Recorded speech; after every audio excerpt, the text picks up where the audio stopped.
Merci d'être avec nous sur Télé 50. Plus que 12 jours maintenant avant l'ouverture à Kinshasa de la conférence sur les investissements du secteur privé dans la région de Grand Lac, le ministre de la Justice, Alexis Thombe Mwamba, qui assume l'intérim du ministre des Affaires étrangères, a réuni à cet effet le corps diplomatique ce vendredi dans l'avant-midi pour confirmer et présenter le niveau des préparatifs de cet événement. La conférence sur les investissements du secteur privé dans la région, qui est à sa première, offrira aux décideurs politiques et investisseurs l'occasion de découvrir les opportunités qu'offre la région et étendre le réseau d'affaires. La conférence sur les investissements du secteur privé dans la région des Grands Lacs se tiendra effectivement à Kinshasa du 24 au 25 février.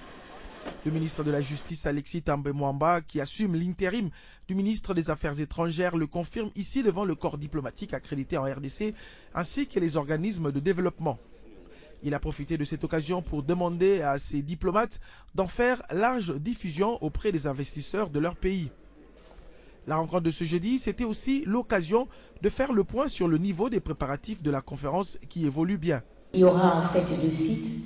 Il y aura le site de l'OUA où la conférence se fera le premier jour, c'est-à-dire l'ouverture, et une grande session se tiendra là, on vous en parlera.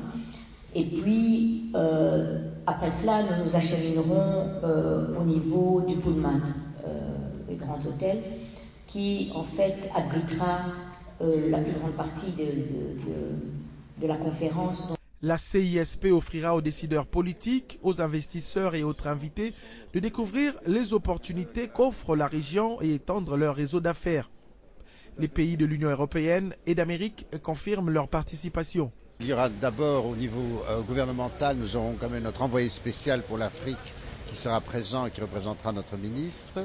Et au niveau des entreprises, à part des entreprises qui sont locales, qui sont déjà ici, nous aurons un représentant de la Chambre de commerce des entreprises belges qui sera très présent. C'est avec toutes ces réformes, avec cette amélioration du climat des affaires que les entreprises pourront venir. Y ajoutons évidemment les questions de sécurité, les questions politiques. Vous connaissez le contexte, je n'ai pas besoin d'insister, mais c'est évident que c'est également un des éléments sur lesquels les entreprises se déterminent. La conférence sur les investissements du secteur privé dans la région des Grands Lacs, qui est à sa première édition, est une résultante de l'accord cadre d'Addis Abeba. Déjà, le document de présentation des 25 projets intégrateurs a été adopté à Luanda en décembre dernier. Dans l'actualité également, prix innovation industrielle du chef de l'État, ça y est, les 20 lauréats ont été primés. La cérémonie de remise de prix a eu lieu ce vendredi à Kinshasa. Cérémonie présidée par le vice-premier ministre, ministre de PTNTIC, Thomas Louaka, représentant du Premier ministre, Zéphirin Dombi, Dieudonné Kayembe, premier et deuxième lauréat de cette première édition, ont reçu respectivement 25 et 20 000 $ américains, plus une unité de production chacun. Regardez. Ils sont tous congolais. Certains résident à Kinshasa, les uns à l'intérieur du pays et d'autres à l'étranger, mais ils ont tous un point commun. Ce sont des innovateurs. Donc son projet a été sélectionné parmi tant d'autres. Des innovateurs dont la créativité n'est pas passée inaperçue, mais plutôt dignement récompensée. Ce vendredi 12 février, au Kempinski Fleuve Congo Hotel, ils sont au total 20 lauréats à recevoir le prix de l'innovation industrielle. Elle dit que désormais on peut avoir de l'huile à partir à Possé. À tour, chacun des innovateurs reçoit un diplôme de mérite assorti d'un chèque allant de 20 000 à 25 000 $ américains. Ce chèque de 20 000 $. Un motif de satisfaction et de fierté, surtout lorsque l'on est primé par la nation. J'ai dit que je suis heureux, je n'ai rien dit. Parce que je ne pouvais pas penser, je ne pouvais pas croire qu'une telle place pouvait m'être réservée. C'est vraiment un grand plaisir pour moi, puisqu'on vient de le dire tout à l'heure là que les candidats, nous étions au nombre de 500. Mais parmi les 500, moi je fais partie quand même des lauréats. La joie de savoir que le travail qu'on a fait durant plusieurs années et accepter, primer, ça ne peut être qu'une grande joie. Je suis très émue, très fière de moi et je suis très contente. garder une minute de silence. Un fait marquant lors de cette cérémonie, une pensée pieuse a été gardée pour le lauréat Kianda Kabwanseka Gilbert, décédé avant de connaître les résultats de sélection dont le prix a été remis à son fils présent. Outre ces lauréats, 10 nouvelles provinces ont été récompensées. Chacune d'elles a reçu une unité industrielle.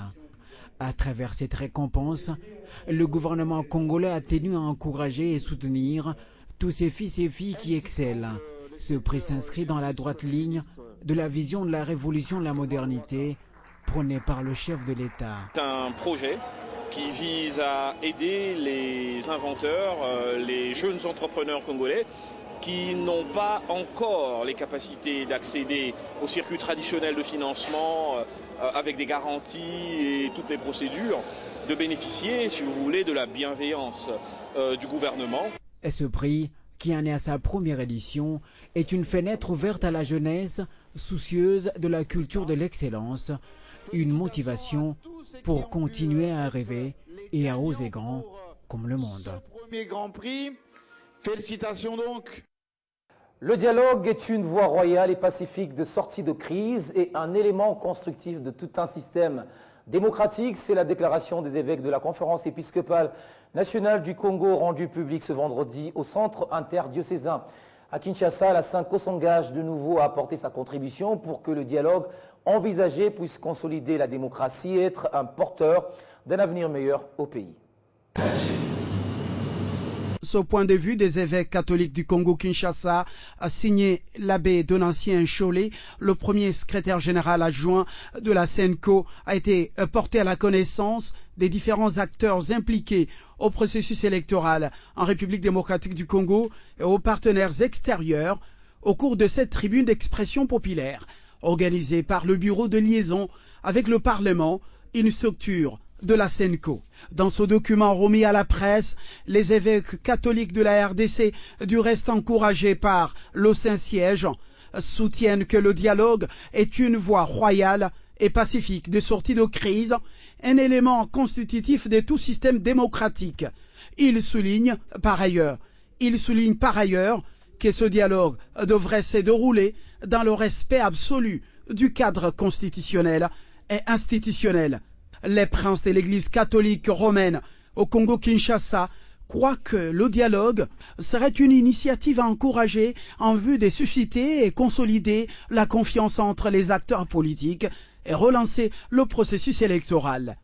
Solacé, la Synco encourage les Congolais à un engagement citoyen par un sursaut patriotique pour l'émergence d'un état des droits. La Synco émet le vœu de voir les conclusions du dialogue être consignées dans un accord politique électoral liant toutes les composantes représentées aux assises. Elle souhaite également que les composantes s'engagent à traduire rapidement ces conclusions en actes juridiques et administratifs selon le cas au sein des institutions. Un climat de confiance entre les acteurs politiques est nécessaire pour la réussite de ce processus électoral, soulignent les évêques. Les nouveaux membres du bureau de la majorité présidentielle ont échangé avec l'autorité morale de cette famille politique. Le chef de l'État, Joseph Kabila, sa ferme présidentielle de Kingakati hier jeudi. La MP se prépare déjà à affronter l'organisation des élections des gouverneurs et vice-gouverneurs. À cela s'ajoutent ceux des membres du bureau définitif des assemblées provinciales, comme annoncé par la Commission électorale nationale indépendante. Convoqué par l'autorité morale de la majorité présidentielle, Joseph Kabila Kabange, les membres du bureau politique, élargi aux nouveaux membres, ont effectué les déplacements de Kingakati pour prendre part à la réunion de cette famille politique ce jeudi. Répercutant les instructions reçues, le secrétaire général de la MP Robert Binakou devant la presse a confirmé les soutiens de la MP au dialogue national et inclusif. Et au terme de nos échanges, nous, partis politiques de la majorité présidentielle, nous sommes prêts à prendre part aux travaux du comité préparatoire au dialogue national inclusif. Et bien évidemment, par la suite, nous prendrons part au dialogue national inclusif. Nous étions en train d'affûter nos arguments, de nous organiser puisque le dialogue national inclusif va bientôt débuter. Après l'annonce de la CENI sur l'organisation des élections des gouverneurs, vice-gouverneurs et des membres des bureaux définitifs des assemblées provinciales, la majorité présidentielle affiche déjà ses ambitions pour remporter et les bureaux politiques se rangent déjà en ordre de bataille. Nous avons mis en place des mécanismes propres à nous pour que nous puissions prendre part à l'élection des gouverneurs et vice-gouverneurs des provinces, ce après l'élection des bureaux définitifs des différentes assemblées provinciales. La stratégie énoncée par les membres du bureau de la MP révèle que toutes les forces politiques de la majorité présidentielle devront être fédérées pour jouer un rôle prépondérant dans la victoire finale aux échéances déjà annoncées par la Commission électorale nationale indépendante. Dans l'actualité également, la Commission nationale de droits de l'homme a procédé à l'ouverture de sa toute première session ordinaire. Plusieurs questions seront traitées durant 30 jours, notamment les fonds pour l'autonomisation de la structure, l'analyse des différents cas liés aux plaintes déposées, mais également l'implantation de cette institution en province. Nous sommes au Palais du Peuple et à la place des élus du peuple, on retrouve les membres du gouvernement, la société civile ainsi que les structures indépendantes de droits de l'homme. Au cours de cette session ordinaire, la première de l'année 2016, le président de cette institution d'appui à la démocratie a relevé que malgré les requêtes budgétaires déposées en session d'août dernier, celles-ci restent sans réponse et cela ne leur permet pas de résoudre les multiples plaintes déposées par des structures et entrées aux droits de l'homme. Je demande à la CNDH d'être forte, indépendante et réponsive aux besoins de la population en général. Et je demande aussi aux autorités de donner tout l'appui matériel et administratif. Je pense qu'aujourd'hui, la CNDH comprend le mandat qui lui est assigné et les attentes de la population. Cette situation ne permet pas à la CNDH de rester autonome et ainsi de publier les résultats, fruits de ses propres enquêtes. Notre attente est tout simplement de voir vraiment le droit de l'homme soit observé et appliqué dans notre pays. Et surtout que bientôt là, ça sera le dialogue et il serait mieux que ça puisse se passer dans la tranquillité. Autre volet abordé, le dialogue inclusif initié par le président de la République. Cet esprit, je souscris également à l'idée du dialogue convoqué par le chef de l'État en tant que valeur dans une démocratie éprouvée, pour autant que cela n'énerve pas le droit à la paix. Les travaux de cette première session peuvent alors commencer dans l'espoir que les résolutions qui seront issues de ces concertations seront prises en compte par le gouvernement de la République, car il y va du respect strict des droits de l'homme en République démocratique du Congo. On se rend à la primature. Ce vendredi, le Premier ministre Augustin Matata Ponyo a accordé une audience à une délégation de Procrédit Bank. Au centre de l'entretien, la présentation du nouvel actionnaire de Procrédit Bank RDC, le groupe Equity. Au chef du gouvernement, il a été question d'exposer le plan d'expansion et de développement des activités au pays, une démarche qui a obtenu son soutien.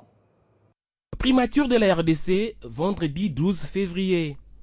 Il est 10h, passé de 25 minutes, juste le temps pour ces responsables de la délégation de souffler un peu avant de voir les premiers ministres faire son entrée. Sans plus tarder, on passe à l'essentiel, la rencontre du jour. Très attentif comme dans ses habitudes, les chefs du gouvernement écoutent mot à mot ses interlocuteurs du jour. Cette délégation de Procrédit Bank est venue annoncer une nouvelle au Premier ministre. Laquelle? Il s'agit de Procrédit Bank Congo qui vient d'avoir un nouvel actionnaire, le groupe Equity, qui est rentré dans le capital et a voulu apporter des fonds nécessaires pour l'expansion des activités à travers le pays. Les groupes Equity, ici représentés par David Hansen, président du conseil d'administration, a exposé au Premier ministre son plan d'expansion. À retenir qu'un investissement de l'ordre de 60 millions de dollars américains a été opéré au niveau du groupe pour développer des activités en RDC. Mais alors, qu'en est-il exactement de l'actionnariat et comment se répartissent les parts?